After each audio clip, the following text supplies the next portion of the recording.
Hello everybody. In this video, I'll share about how I cracked one of the toughest interviews in the world, that is for McKinsey. Now, I'll keep the conversation very candid. Please do watch the video till the very end because I'm going to talk about three very interesting things in this video. Number one, my specific background just before the interviews when I applied. Number two, what was my mindset like during those interviews? And number three, what were the interview questions themselves that I had to answer? So let's continue with the first point. What was my background? So it has been almost 10 years, guys. I just can't even believe that I cracked and joined McKinsey. And before that, I didn't even know that it is such a desirable company for a lot of folks out there.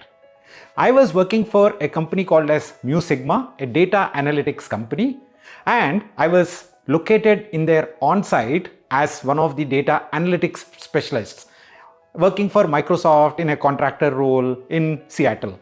Everything was going well, but there were three problems that I was facing. Number one was I didn't have a social life. Every friend that I had who was living in the US, they were in Washington DC or some or the other place on east coast of the US. And Seattle is on the west coast of the US. A flight it will take almost 6 hours to get from Seattle to Washington DC if I take a direct flight, and it will cost around $600-700 US. So I was getting really bored and I didn't even have a car just to roam around by myself. The second problem was, on top of zero social life, the weather in Seattle is also pretty depressing. Well, people might not agree with me. If they have good friend circle, if they go out all the time, then it might work. But for me, it is raining non-stop, no friends, just sitting by myself at home. Didn't really work out. And on top of that, work was also not very exciting. Why? I was doing data analytics. Data analytics itself is pretty interesting. But the client did not have any idea about data analytics. So the client used to ask me, "Hey Pavan, how many days will this take?" And if it takes one day, if I work very hard, I used to say 2-3 days because I didn't want to take too much stress and pressure. And I also had an offshore team I was leading. So I said, why stress everybody out? And I used to take longer times, do relaxed work, all that kind of stuff. So it was getting on to me slowly. All the three things were something not my type. Then I started applying to jobs on the East Coast of the US. I applied to 300 plus companies, guys. Can you believe? I was already earning $65,000 US in the US and I was not satisfied, and I applied to 300 plus companies on the East Coast. If you want me to send you that 300 companies ka list, I still have it in my inbox. I will share it in a Google Drive folder and I will give the link if you give me close to 2,500 likes on this particular video. You anyways give me the like and I'll anyways share the Google Drive folder ka link. Please do check it out in the comments. Now, the second point was, out of these 300 companies, I did not even knew the names of a lot of companies. Just go ahead to Monster, Indeed, some of these job sites and apply non-stop. This was what I was doing. And I also got some interview calls, visa restrictions. There are too many things that you have to worry about if you are searching for a job in the US, right? But I still went ahead and applied to a lot of them. Close to 60-70%, like 200 companies did not even respond to my emails. Then 50 companies said we can't sponsor. Close to 30-40 companies were open to conversations. Whose 30-40 mein, there was one company called as Capital One. This was a bank. They were very interested in my profile.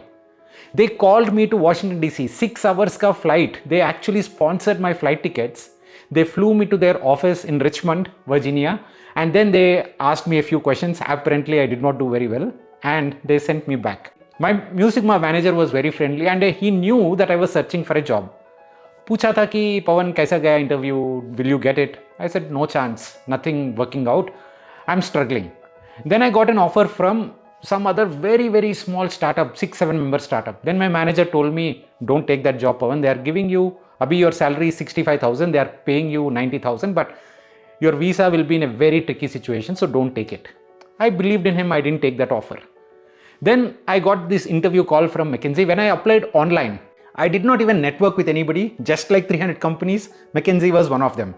I applied to BCG, Bain, every other consulting company as well because they were taking data analytics guys.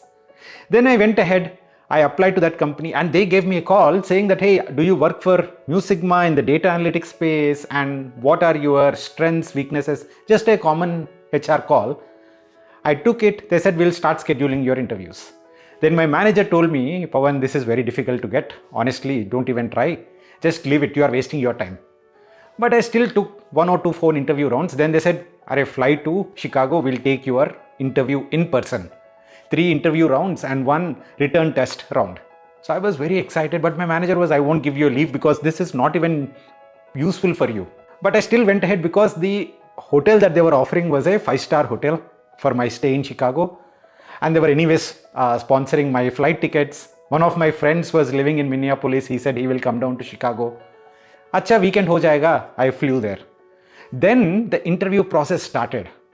Apparently, I didn't know at that point in time that McKinsey is one of the most desirable companies for a lot of folks. But I was pretty chill about it because my manager, I was believing in him. He told me that there is no chance. So I literally considered I have no chance and I was there just for fun. And the first interview was actually a written test. These guys gave me a sheet and said, go into this room, conference room, answer these questions by yourself in 30 minutes. And the question paper was very similar to what we have in CAT exam, the data interpretation. Well, I am a master of CAT. I have written the CAT exam for 3 times non-stop, and data interpretation was my strength. I apparently topped data interpretation in some of these time mock examinations. So that McKinsey paper was very, very easy for me. I did all the 20 questions in less than 15 minutes. I gave the sheet back. The HR was a little surprised that a lot of people don't even complete the entire paper in 30 minutes. How could you complete it in 15 minutes? And I got all of them right. Then they pushed me into the first round. It was a case. A very senior partner came and asked me, Pavan, so show me your resume. What is your background? Where are you coming from? I told him I'm coming from Seattle. I work as a contractor for Microsoft. And this is my background. Blah, blah, blah, blah, blah. Then he said, casually, I'll give you $50,000, Pavan. What will you do? And I didn't realize it was actually a case interview question, an open-ended case interview question. So I told him I will open a restaurant. He asked me why? Why will you open a restaurant? I told him that, hey, I know Seattle. I know a bit about that market. There are lack of good Indian restaurants at the place exactly where I live. And there are a lot of Indians. So I know the market need. And I also have the strength of being an Indian able to start a restaurant there. He was convinced about it. He asked me, okay, how will you invest that $50,000? What will be your marketing tactics? Then I said, I'll print pamphlets and put it on Microsoft advertising boards within the Microsoft campus. It was a smooth discussion, but there was a very logical flow to it if I think about it now, and I did not even realize at that point in time. That interview went very, very well.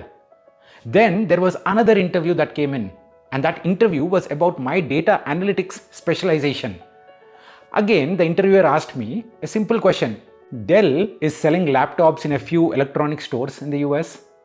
Should they actually spend anything on marketing in these stores? Will that help Dell stores, or people anyways go to these stores so they'll buy Dell laptops?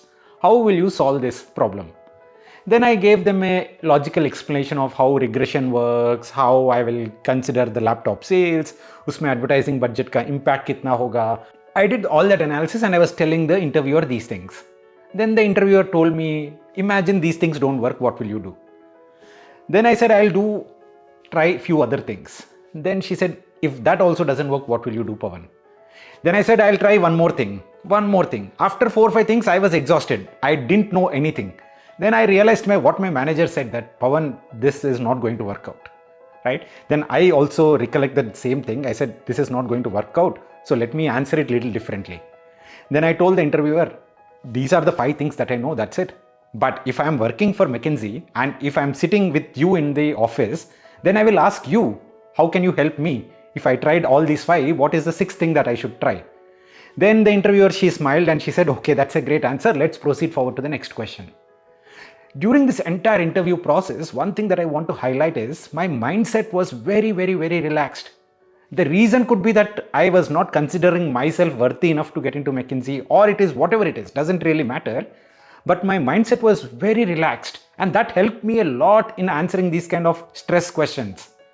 And finally, I got an offer and then I moved in.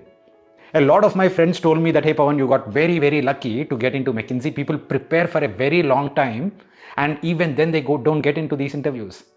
I then said, bye, that's not right. I was not lucky because I applied to 300 roles before that. I was rejected by a lot of companies before. I prepared for a lot of other interviews. All those interviews did actually help me here. Number 2 was that I was ready and I was pretty skilled with data analytics, one of the hottest areas in the market at that point in time. Now, you might say, hey, I got lucky, I knew a lot of data analytics. But I would say you can be lucky too, if you know what you should be working towards. Let me tell you right now, artificial intelligence is one of those things which can make you lucky. Why are you not getting started with artificial intelligence?